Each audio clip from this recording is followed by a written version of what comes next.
ബോബി ചെമ്മണ്ണൂറിന് ജാമ്യം നിഷേധിക്കപ്പെട്ട് ജയിലിലേക്ക് കൊണ്ടുപോകുമ്പോൾ വലിയ തോതിൽ സംഘർഷമുണ്ടാകുമെന്നായിരുന്നു പോലീസിന്റെ കണക്കുകൂട്ടൽ. ആകെപ്പാടെ 4-5 പേർ മാത്രമാണ് ബോബി ചെമ്മണ്ണൂറിന് വേണ്ടി ബഹളം വെച്ചുകൊണ്ട് മുമ്പിലിറങ്ങിയത്. ഈ 4-5 പേർ യഥാർത്ഥത്തിൽ ഫാൻസ് ആയിരുന്നില്ല. ബോബി ചെമ്മണ്ണൂറിന്റെ ഇടതും വലതും ചേർന്ന് നടക്കുന്ന തന്ത്രപ്രധാനമായ പദവികളിൽ ഇരിക്കുന്നവരായിരുന്നു. അതിലൊരാൾ സ്വാതി റഹ്മാൻ. ഈ സ്വാതി റഹ്മാൻ ബോബി ചെമ്മണ്ണൂറിന്റെ ബോച്ചേറ്റിയുടെ സൂത്രധാരനാണ്. ബോബി ചെമ്മണ്ണൂറിന്റെ രണ്ടാമൻ എന്ന് പറയുന്ന അനിൽ സി പി ആണ്. അനിൽ സി പിയെ നമ്മൾ അവിടെ എങ്ങും കണ്ടേയില്ല. അനിൽ സി പി ബോധപൂർവം ക്യാമറ കണ്ണിൽ പെടാതെ മാറി നിന്നു. കാരണം അനിൽ സി പി ആണ് വാസ്തവത്തിൽ ബോബി ചെമ്മണ്ണൂറിന്റെ തട്ടിപ്പിലെ ഏറ്റവും വലിയ ഗുണഭോക്താവ്. ഇതൊരു മണി ചെയിൻ മോഡലാണ്. എവിടെ എന്ത് തട്ടിപ്പിലൂടെ പണം ശേഖരിച്ചാലും ആദ്യം അതിന് വിഹിതം കിട്ടുന്നത് അനിൽ സി പിക്കാണ്. അതുകൊണ്ട് അനിൽ സി പിയെ ബോധപൂർവം മാറി നിന്നു. പിന്നുണ്ടായിരുന്ന 4 ജിജോ വി എൽ, പിന്നെ അലൻ, കല്യാണി, സ്വരാജ് ആണ് CFO ആയി അറിയപ്പെടുന്നത്. ഈ സ്വരാജ് അദ്ദേഹം CFO എന്നൊക്കെ പറയുന്നുണ്ടെങ്കിലും ഒരു പ്രൊഫഷണൽ ചാർട്ടേഡ് അക്കൗണ്ടന്റ് ഒന്നുമല്ല. വളരെ കൂർബുദ്ധിയുള്ള ആളാണ് സ്വരാജ്. ദുബായ് ബേസ് ചെയ്തുള്ള എല്ലാ സാമ്പത്തിക ഇടപാടുകൾക്കും ചുക്കാൻ പിടിക്കുന്നത് സ്വരാജാണ്. എപ്പോഴും അദ്ദേഹം ദുബായിക്ക് പോയിക്കൊണ്ടേയിരിക്കും.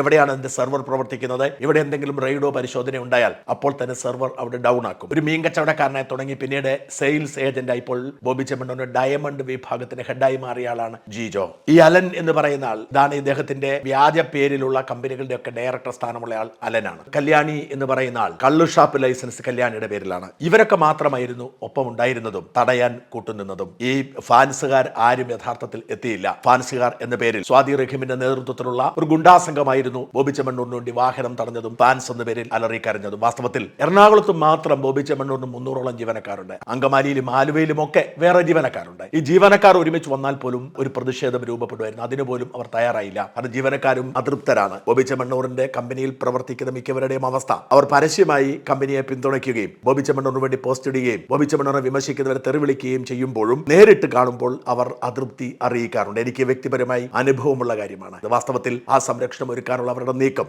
ബോബി ചെമ്മണ്ണൂറിന് വലിയ തിരിച്ചടിയായേക്കും എന്ന റിപ്പോർട്ടുമുണ്ട്. കാരണം ബോബി ചെമ്മണ്ണൂറിനെ കോടതി വിധിക്കനുസരിച്ച് പുറത്തേക്ക് കൊണ്ടുവരുമ്പോൾ പോലീസ് ഫണ്ട് തടയുകയും ഒക്കെ ചെയ്യും. ഇതിന്റെ എല്ലാം വീഡിയോ ദൃശ്യങ്ങൾ പോലീസ് ശേഖരിച്ചിട്ടുണ്ട്. ബോബി ചെമ്മണ്ണൂറിന്റെ ജാമ്യാപേക്ഷ വരുമ്പോൾ ഇത് തിരിച്ചടിയായി വരും എന്ന റിപ്പോർട്ടുണ്ട്. കാരണം ബോബി ചെമ്മണ്ണൂറിനെ രക്ഷിച്ചുകൊണ്ടുപോകാൻ ശ്രമിച്ചു, തട്ടിക്കൊണ്ടുപോകാൻ ശ്രമിച്ചു, ജയിലിൽ അടയ്ക്കാതിരിക്കാൻ ശ്രമിച്ചു, നീതി അട്ടിമറിക്കാൻ ശ്രമിച്ചു, പോലീസിന്റെ ഔദ്യോഗിക ഡ്യൂട്ടിക്ക് തടസ്സപ്പെടുത്തി എന്നൊക്കെ പോലീസിന് പറയാൻ കഴിയുന്ന സാഹചര്യമാണ് വാസ്തവത്തിൽ ഗുണ്ടാസംഘം ഒരുക്കി കൊടുത്തത്. അതായത് ബോബി ചെമ്മണ്ണൂർ ജാമ്യം കിട്ടാനുള്ള അവസരം അവർ ഇല്ലാതാക്കുകയാണ് വാസ്തവത്തിൽ ഈ പണിയിലൂടെ ചെയ്ത്. പോലീസ് വിശദമായി തന്നെ അതിന്റെ റിപ്പോർട്ട് ഉണ്ടാക്കി കൊടുക്കുന്നുണ്ട്. കാരണം ബോബി ചെമ്മണ്ണൂറിനെ കോടതി വിധിച്ചിട്ട് ആ വിധി നടപ്പിലാക്കാൻ സമ്മതിക്കാത്ത ഗുണ്ടാസംഘവും സ്വാധീനവും അവിടെ ഉള്ളപ്പോൾ പിന്നെ എങ്ങനെ ബോബി ചെമ്മണ്ണൂർ പുറത്തു നിന്നാൽ ശരിയാവും എന്നതാണ് ഇവർ ചോദിക്കുന്നത്.